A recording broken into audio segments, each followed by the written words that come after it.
फवाद साहब आपसे शुरू करते हैं।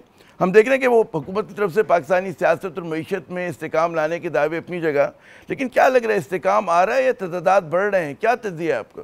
देखिए, मसला ये है कि ये हुकूमत इतनी फ्रिजाइल है, इतनी कमजोर है कि इवन जो छोटे इवेंट हैं उससे भी एकदम जो पॉलिटिकल अनसर्टेनिटी है हमारी, वो बिल्कुल उभर के सामने आ जाती है। जैसे आज आपने अडयाला के बाहर देखा है, जी जहां पे कोई बड़ा इज्तिमा नहीं था, सिर्फ इमरान खान की बहनें थी और उसके बाद चंद एमएनए थे, एमपीएस थे। उसके ऊपर जो रद्द अमल पुलिस ने दिया, जो रद्द अमल सरकार ने दिया, उससे आपको अंदाजा हो सकता है कि पाकिस्तान में किस कदर कमजोर हुकूमत इस वक्त चल रही है, कितनी फ्रेजिलिटी है इस सिस्टम में। और उससे ही आपको नजर आता है कि पता नहीं क्या हो गया है और एक पूरा सिस्टम जो है वो घबराना शुरू हो जाता है। सो पाकिस्तान की जो पॉलिटिक्स में जो गैर यकीनी की इस वक्त कैफियत है, और इमरान खान को जेल में रखने से और मुसलसल रखने से जो एक फासला अवाम में और इदारों में बढ़ता ही जा रहा है, उसकी वजह से पाकिस्तान की जो हुकूमत है उससे का ये बात, उसके बारे में ये तासुर कि वो मजबूत है, ये बिल्कुल ही इरोड हो चुका है। और इसमें चाहे आप मिनरल कॉन्फ्रेंस करवा लें, चाहे इन्वेस्टमेंट कॉन्फ्रेंस करवा लें, वो चंद घंटों के इवेंट तो हो सकते हैं, लेकिन उनके कोई देर पा असरात आपके सामने नहीं आ सकते। क्योंकि देखिए ना, आपके लोग शहीद हो रहे हो रोजाना वहां पे, और आप ऑपरेशन का फैसला करें और सारी ही वहां की सियासी क्यादत उसकी मुखालफत कर दे, तो आप मुझे बताइए कि वो ऑपरेशन क्या होगा।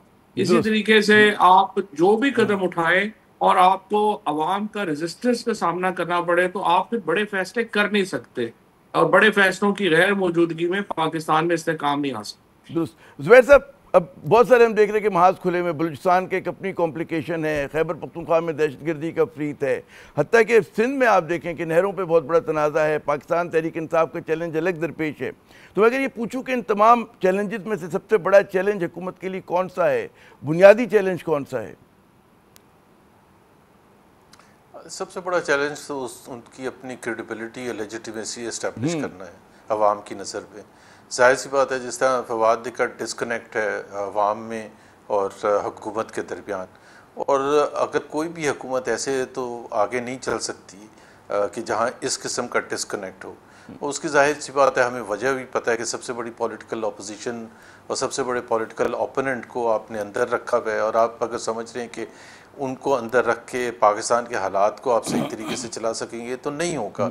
ना पहले चला है, हमने इतने दफ़ा पाकिस्तान में पहले देखा है कि थोड़े अरसे के लिए ऐसे ही लगता है कि जी बड़ा सब कुछ पुरसकून है और सब ठीक है, और फिर एक इम्प्लोजन होता है और वो फिर सबको, सारे सिस्टम को ले डूबता है। जैसे हमने अयूब खान के ज़माने में देखा, ज़िया के ज़माने में देखा, मुशर्रफ साहब के ज़माने में देखा, फिर वो सारा फिर दोबारा से शुरू करना पड़ता है। और आजकल वैसे ही इस हुकूमत के दौर पे इतने संगीन चैलेंजेस हैं, जैसे बलूचिस्तान का, it's a very very serious existential threat है पाकिस्तान का। इसी तरह से केपी में है, ज़ाहिर है हमारे नेबर्स के साथ हालात अच्छे नहीं हैं, अफ़गानिस्तान के साथ हालत जंग है, इंडिया के साथ तो हालात पहले से ही ख़राब थे, इकॉनमी इतनी ख़राब है। जाहिर सी बात है, हम स्टेबिलिटी तो आ गई है, स्टेबिलिटी इस वजह से नहीं आई कि इस हुकूमत ने कुछ फ़ॉरेन डायरेक्ट इन्वेस्टमेंट आ गया है। वो तो SIFC को बने हुए तकरीबन 2 साल हो जाएंगे जून में, और इस वक्त भी investment ratio is at its lowest level for many decades, तो वो भी नहीं आई है। लोगों की ज़ाहिर है परचेजिंग पावर भी मुतासिर हुई है बहुत बुरे तरीके से। More and more people are going below the poverty line. So जाहिर है इकोनॉमिक चैलेंजेस भी हैं, पॉलिटिकल चैलेंजेस भी हैं, कि बहुत सारे महाज में जाहिर है तकरीबन सब कुछ बंद हो चुका है। हाँ, कि बहुत सारे महाज खुले हुए हैं। अच्छा, इसमें फवाद चौधरी साहब एक चैलेंज आता है, जो एक सवाल आता है कि हम देख रहे हैं इतने सारे चैलेंजेस हैं, लेकिन ज़ाहिर है कि मीडिया पे, जो मरकज़ी धारे का मीडिया है, उस पर पाकिस्तान तहरीक इंसाफ का चैलेंज जो है वो ज़्यादा गालिब आपको नज़र आता है, और लोगों के जहनों में यही सवाल होता है कि जी ये PTI का ऊँट जो है किस करवट बैठेगा। और इस तनाजुर में अगर हम देखें कि एक मरतबा फिर ये बात हो रही है कि जी इस्टेब्लिशमेंट और PTI के मुज़ाकरात मुतवक्को हैं, हो सकते हैं, नहीं हो सकते हैं, बड़े मुतज़ाद इशारे आ रहे हैं जनाब।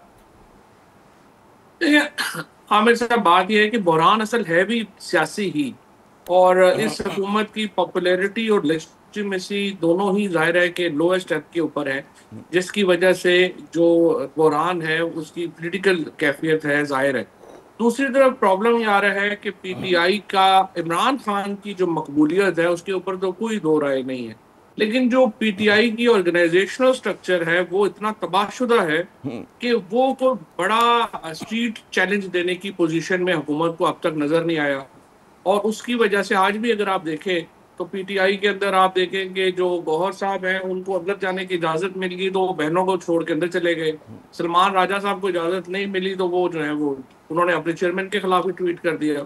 सो पीटीआई के अंदर जो एक फिशर्स हैं या अंदर जो इस किस्म के जो एक हालात हैं उनकी वजह से जो सिचुएशन है वो काफी ज्यादा और प्रिकेरियस है। तो अब प्रॉब्लम ये हो गया है कि जहां पे आप देखें कि एक तरफ पीटीआई जो है वो बड़ा चैलेंज लेने की पोजीशन में नहीं है स्ट्रीट के ऊपर हुकूमत को, हुकूमत इस पोजीशन में नहीं है कि वो इमरान खान की मकबूलियत को डेंट डाल सके। तो इन दो जो क्लैश ऑफ टाइटन्स है उसमें पिस जो है वो आप और मैं रहे हैं। जिस तरह जुबैर साहब ने सही कहा, हमारा जो सबसे मेजर प्रॉब्लम है वो ये है कि हमारी जो परचेजिंग पावर है वो बिल्कुल खत्म हो गई है। आपकी 40% टेक्सटाइल मिलें बंद हो गई हैं, आपकी 50,000 लूम फैसलाबाद में बंद है, और ऊपर से कोई पाकिस्तान के ऊपर पैसा बाहर से किसी ने क्या लाना था, पाकिस्तानी हर पैसा निकाल के बाहर ले जाने को डेस्परेट है। पहले यहाँ दुबई में पैसे लग रहे थे, अब माशाल्लाह हमें ये मिल गया है, ये जो एशियन स्टेट्स हैं बाकू वगैरह, यहाँ पे सारे पाकिस्तानी जाना शुरू हो गए। सो पाकिस्तान का क्राइसिस तो बढ़ता जा रहा है। स्टेट का क्राइसिस ओवरऑल ऐसा है कि आप जिस तरह मैंने आपको अर्ज किया, टेररिज्म आप देखें केपी में और बलूचिस्तान में, अब आप इनके लिए जो भी फैसला करते हैं, मतलब आपने कहा केपी में आप ऑपरेशन करेंगे, सारी पख्तून लीडरशिप ने उसकी मुखालफत कर दी, तो आप कैसे करेंगे? Tehreek-e Insaf, PTM, JUI, even ANP, सारे लोग कहते हैं कि आप ऑपरेशन ना करें। बलूचिस्तान में आप कोई इकदाम लेते हैं, सारी पॉलिटिकल पार्टी दूसरी तरफ खड़ी होती है, आप कैसे करेंगे? सो जो आपने अभी जो बात कही है, इसके अलावा कोई चारा ही नहीं है कि इमरान खान के साथ कोई राब्ता ओपन किया जाए, एक पाकिस्तान के अंदर डायलॉग हो और हमें पॉलिटिकल पार्टीज और एस्टैब्लिशमेंट बैठ के फैसला करे कि हमने पाकिस्तान को आगे लेके कैसे जाना है। जिस तरह से चल रहा है ये, हमको सिंगापुर दुबई तो है नहीं कि 2 साल में प्राइम मिनिस्टर और आर्मी चीफ कहें कि जी हम बदल जाएंगे। 2 साल में पाकिस्तान में कुछ भी नहीं होना। देखिए ना, हम इतने सालों से हुकूमतों को देख रहे हैं, यहाँ पे 2 साल में तो सड़क नहीं बनती, वो मुल्क ने क्या चेंज हो जाना? बुरान दर बुरान है। और जिसकी कुंजी है जुबैर साहब, अभी फवाद चौधरी साहब कहते हैं कि वो कुंजी जो है कि जब तक मसलहत नहीं होगी, कोई मुफाहमत नहीं होगी इस्टेब्लिशमेंट और पाकिस्तान तहरीक इंसाफ के दरमियान, तो पाकिस्तान की गाड़ी आगे नहीं चलेगी।